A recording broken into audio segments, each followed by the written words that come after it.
Hi friends, मैं हूं आपकी दोस्त सोनी। आई हूं फिर से एक नई वीडियो लेकर। 2 दिन पहले मुझे एक मेल आया जिसमें एक लेडी ने लिखा हुआ था कि मैम, आदमी को औरत पे कितनी ज़ोर से चिल्लाने का हक होता है और कितना चिल्लाने का हक होता है, और कब तक एक औरत जवाब न दे आदमी को। सिर्फ एक ऊंची आवाज़ करके हमेशा वो औरत को दबा देते हैं।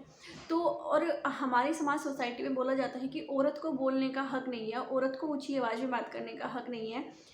तो उसको कोई ये क्यों नहीं सिखाता है कि उसको भी ऊँची आवाज़ में बात नहीं करनी चाहिए। अगर वो ऊँची आवाज़ में बात करता है तो वो चल जाता है। और मेरे सास-ससुर हमेशा ये बोलते हैं कि जब इसको गुस्सा आए तो तू चुप रह लिया कर, तू ज़्यादा मत बोला कर, मतलब थोड़ी देर के लिए इग्नोर कर दिया कर। मतलब हमेशा उसके सास-ससुर बोलते हैं कि लड़के लड़के को जब गुस्सा आए तो तुझे चुप रहना है, तुम्हें ज़्यादा बोलना नहीं है, तुम्हें ज़्यादा मतलब रिस्पॉन्स नहीं देना। क्योंकि वो इसलिए बोलते हैं कि जैसे ही मैं थोड़ी-सी अपने बारे में बात करने की कोशिश करती हूँ, अपने आप को बताने की कोशिश करती हूँ कि मैं सही हूँ, तो वो और ज़्यादा चिल्लाने लगते हैं।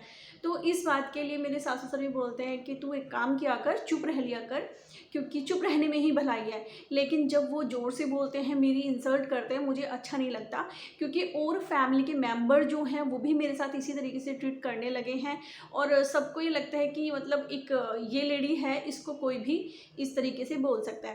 तो ये कह रही थी कि जैसे कि उनका बहुत गुस्से वाला नेचर है, उस तरीके से मुझे कैसा बिहेव करना चाहिए। उनके गुस्से करने के बाद मैं बहुत रोती हूँ, परेशान भी होती हूँ।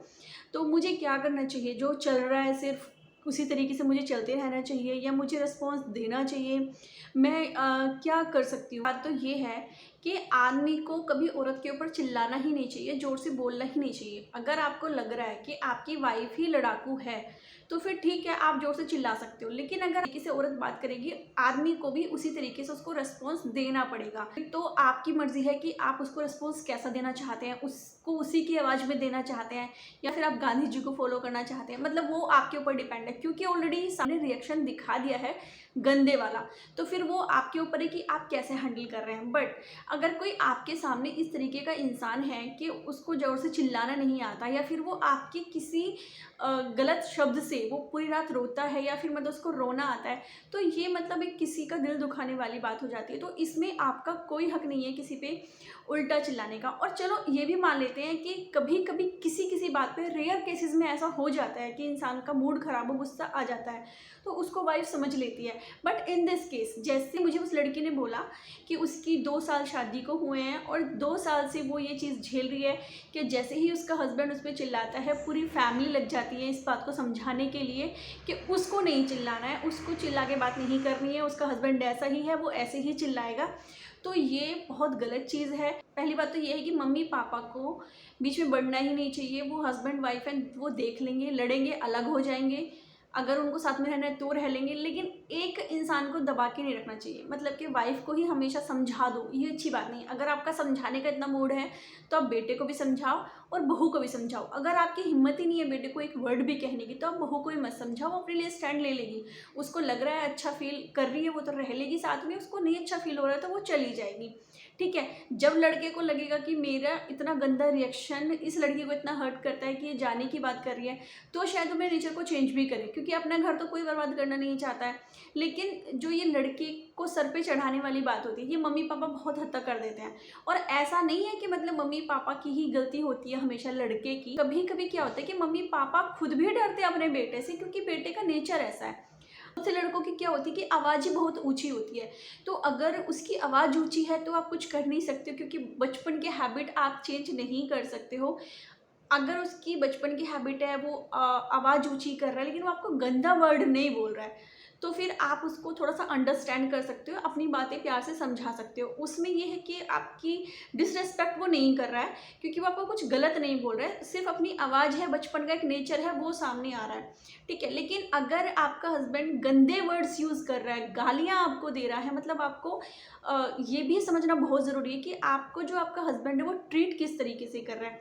खाली ऊँची आवाज़ को आप ये नहीं कह सकते हो कि ये हस्बैंड गलत है मेरा, या मैं इसको छोड़ के मुझे जाना है, मैं एडजस्ट नहीं कर पा रही हूँ। वो तो फिर आपको ट्रीट करना पड़ेगा, और थोड़ा अगर 19-20 है आपके हस्बैंड, तो आपको एडजस्ट भी करना पड़ेगा, क्योंकि हर किसी का अपना एक नेचर होता है। तो अगर आपके हस्बैंड का नेचर है, उसमें मम्मी पापा भी परेशान हैं, उनको लगता है कि ये नहीं चेंज हो रहा है, बस प्रॉब्लम ये है कि वो आपको अगर गलत बातें बोल रहा है तो आपकी फिर मर्ज़ी है कि आप क्या डिसीज़न लें। कभी भी आप अपने हस्बैंड का नेचर देख के ये डिसाइड नहीं कर सकते हो कि वो सही इंसान है या गलत इंसान है। आपको उसकी इंटेंशन को समझना बहुत ज़रूरी है। अगर आपको लगता है कि आपके काम की कोई वैल्यू नहीं करता है या वो औरत की वैल्यू नहीं करता है, या जैसे वो मतलब आपके साथ बिहेव करता है, वो बाहर के लोगों के साथ में भी, बाहर की लेडीज़ को भी गंदा बोलता है, या उसने मतलब रिस्पेक्ट करना सीखा ही नहीं है औरतों की, वो नेचर वाइज ही गंदा है, सोच से वो गंदा है, मतलब ये सब चीज़ें आपको सोचनी पड़ेंगी। अगर आपको लग रहा है कि वो इंसान ही अच्छा नहीं है तो वो आपका डिसीजन है कि आप क्या ले सकते हो। और वक्त आप इस फैमिली को ज़्यादा देंगी। अभी तो आपने 2 साल दिए हैं तो आपको भी लग रहा होगा कि नई नई बात है। तो अगर इंसान की सोच ही घटिया होती है तो वो कभी नहीं सुधरता। जितना वक्त आप इस फैमिली को ज़्यादा देती रहेंगी उतना ही अंदर से आप अग्रेसिव होती रहेंगी, क्योंकि ये चीज़ें आपके अंदर दबनी शुरू हो जाएंगी। आपको लगेगा कि मैंने हमेशा मतलब इन सब के साथ में ऐसा किया वैसा किया और ये सब मेरे साथ ऐसा बिहेव कर रहे हैं। आपके पास में ना बहुत सारी बातें इकट्ठी हो जाएंगी, आपके सर में बहुत सारी बातें इकट्ठी हो जाएंगी जो फ्यूचर में आपके साथ में और ज़्यादा प्रॉब्लम करेंगी। तो आपके लिए अभी समझना ज़्यादा ज़रूरी है कि आप लाइफ को चला सकती हैं या नहीं चला सकती हैं। इंसान आपके साथ में कैसा है, वो अच्छा है या वो नेचर वाइज कैसा है। इस चीज़ को घुटते रहने से कोई फ़ायदा नहीं है। अगर आप इन सब चीज़ों से परेशान हैं तो आप अपनी सास से क्लियर इस बारे में बात कीजिए कि मुझे अंदर से प्रॉब्लम होती है, मैं दिन रात घुटती हूँ, मुझे सब चीज़ें पसंद नहीं है। अपने बेटे को समझाओ। आप भी अपनी साइड से ट्राई करो कि अपने हस्बैंड को कैसे समझा सकती हैं। अगर आपको लगता है कि समझाने से बात नहीं बन रही है या वो इंसान सोच के ही अच्छे नहीं है और आपको बहुत ज़्यादा प्रॉब्लम बढ़ती जा रही है, तो ये बिल्कुल मत सोचना कि अगर वो इंसान अच्छा नहीं है तो लाइफ आगे अच्छी हो जाएगी, क्योंकि एक गलत इंसान के साथ में लाइफ कभी भी अच्छी नहीं होती है। ये हालात और बिगड़ते चले जाएंगे और आपका मूड कैसा होगा लाइफ में, आप इतनी डिप्रेशन में रहेंगी, कितनी बीमारियों से घिर जाएंगी, मतलब बहुत सारे इश्यूज़ आपके साथ में आने शुरू हो जाएंगे। और जहाँ तक फिर आपकी एज भी निकल जाएगी। अगर देखिए, स्टैंड तो आपको खुद अपने लेना पड़ेगा, कोई आपके लिए नहीं लेगा। स्ट्रिक्टली आपको बताना होगा इस बारे में कि मुझे चीज़ें नहीं पसंद, मेरे बारे में कोई चीज़ें गलत बोलता है तो इसका मतलब वो गलत है, मुझे चीज़ें नहीं सुननी है। ठीक है, किसी का नेचर भी है तो आप ये भी चीज़ देखोगे कि वो बाहर के लोगों के सामने आपकी इंसल्ट करता है या दूसरे लोगों के सामने आपकी रिस्पेक्ट कर लेता है। अगर वो दूसरे लोगों के सामने आपकी रिस्पेक्ट रखता है, सिर्फ अकेले में आपको चिल्लाता है, तो सिर्फ वो अपना गुस्सा निकाल रहा है किसी सिचुएशन से। फिर आप उसकी इंटेंशन को भी गलत नहीं बता सकती, क्योंकि जिस लड़के को इतना ध्यान है कि वो बाहर के लोगों के सामने आपकी इंसल्ट नहीं कर रहा है, इट मीन्स कि वो आपकी रिस्पेक्ट करता है। तो सब चीज़ों को बहुत अच्छे से समझ के कि आप इन सब चीज़ों के साथ जी सकती हैं या नहीं जी सकती हैं। अगर आपको लगता है कि आप ज़रूरत से ज़्यादा घुट रही हैं या माहौल बहुत ज़्यादा ख़राब हो रहा है, तो फिर आपका डिसीजन है। फिर जितना जल्दी हो सके आप डिसीजन ले सकती हैं और इस चीज़ से बाहर भी निकल सकती हैं, अपने लिए स्टैंड ले सकती हैं। वो किसी भी तरीके से, वो आपकी मर्ज़ी है। आज की वीडियो यहीं तक, मिलते हैं अब नेक्स्ट वीडियो में, तब तक के लिए बाय।